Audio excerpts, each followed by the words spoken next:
Teacher noon, full-time housewife ngayon. Hi mga mangsanpangs!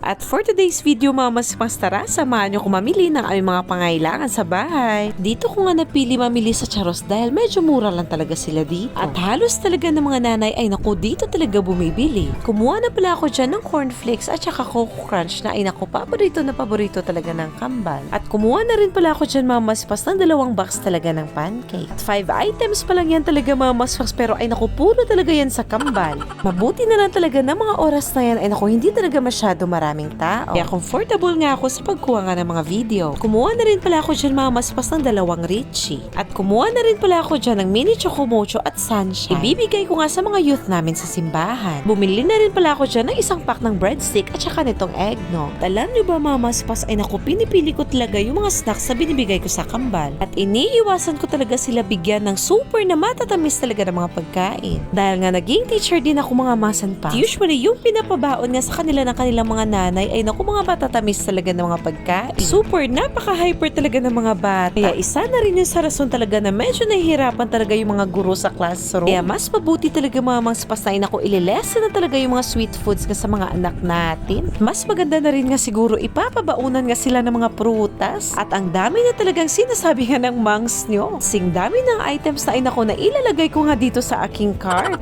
At parang kinakabahan na nga ako ng mga oras na yan. Baka magkulang talaga ang budget ng Mangso ay naku, fatay talaga tayo dito.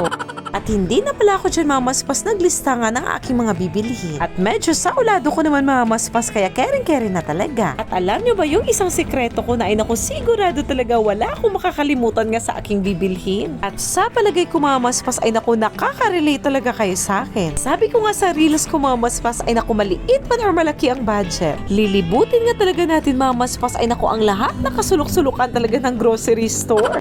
At hindi lang isang beses kundi 2, minsan 3 pa talaga.